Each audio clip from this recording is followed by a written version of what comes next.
man. When you see this coaching by Sharon Moore, when you see the coaching by Lincoln Riley, it was a heck of a game, man. It really was. You had USC making their Big Ten debut. Felt like Michigan might have got something going with starting Alex Orji. But give me some of your biggest takeaways from this game, man. What do you feel like you learned after watching this showdown?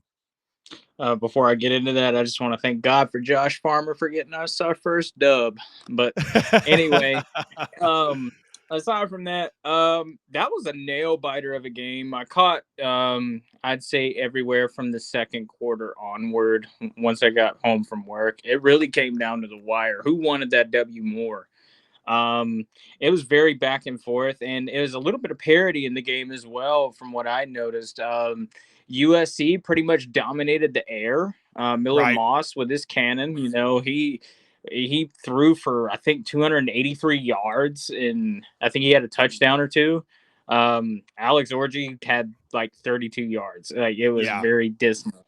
It was ugly. It But was Donovan rough. Edwards and Khalil, I mean, they dominated the ground game for Michigan. Yeah. So that's where the parity comes in, the air versus the ground. Who wins, And Yep.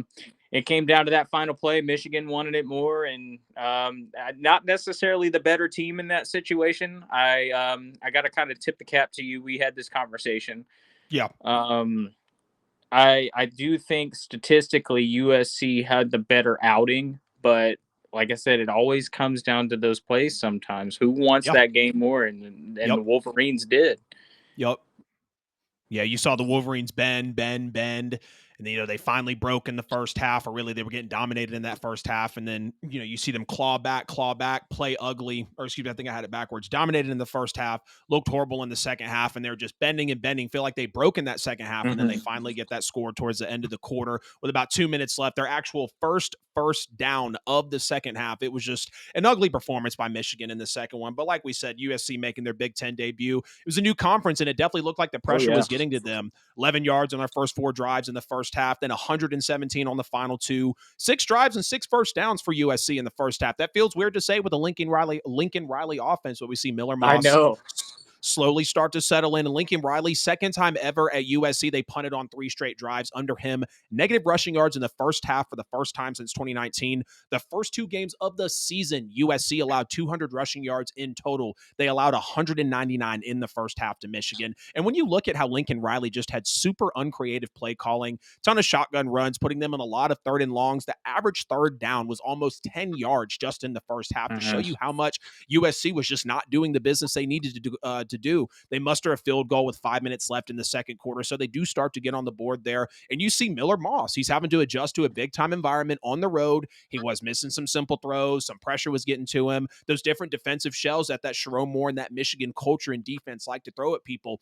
126 of his 134 passing yards in the first half literally came in the second quarter. And you see him throughout the game. He warms up down the stretch, leads a great scoring drive to open up that third quarter. He overcame that rookie mistake in throwing that pick 6 too, because once Michigan started running that one back to the house, I was like, ooh, looks like Michigan might really run with this one. But then you see he battles it out. A lot of third and longs, taking snaps on his own goal line out of the gun. And that was, I was looking at Lincoln Riley in a big way, like, you're not setting Miller Moss up for success. This guy took multiple snaps with his heels on his own goal line.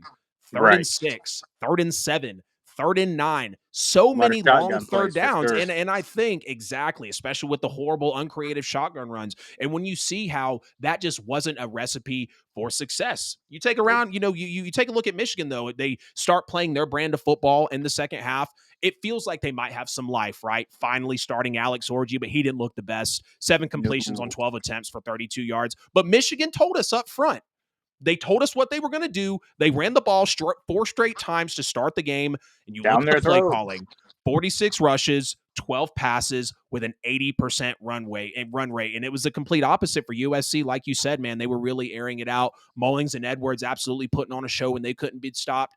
It kind of felt like walking in, speaking of that new life I've said a couple times. This was a super struggling offense. So maybe Alex Orji was going to get it going. Sharon Moore was really going to show out. Sixth worst in the nation in giveaways walking into this game. And even with Michigan, you wanted to see some more creative play calling. That really reared its ugly head in the second half. Halfway through the fourth quarter, everybody, for listening to wonder how bad Michigan actually was in that second half, and they sneak away with the win. Michigan had 6 rushing yards in the second half and 7 total yards of offense on their first 3 drives. It took until Right. 2.5 minutes in the fourth quarter to get a first down, and Mullings almost took it home.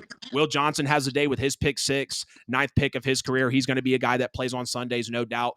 And even though you said you feel like the better team won in this, Michigan got outplayed worse in the second half than they outplayed USC in the first half, but they executed their final drives. It wasn't over till the fat lady sings. Quadruple zeros on the clock. Quadruple zeros on the clock, and they stood USC up on that fourth down to win the game. And they just took it to them at the end of it, man. They scored when they had to, using all 60 minutes. I kind of thought it was a heck of a coaching battle in a way once the game started to play out. You know, first half all Sharon Moore, second half all Lincoln Riley. But at the end of the day, I don't think it was the best outing from either of these guys, really, far from it. To show what they're really capable of. So with USC, we know they're going to air it out. Lincoln Riley's going to have his quarterbacks throw a ton of times. USC does have a sort of a formidable defense with Danton Lynn now.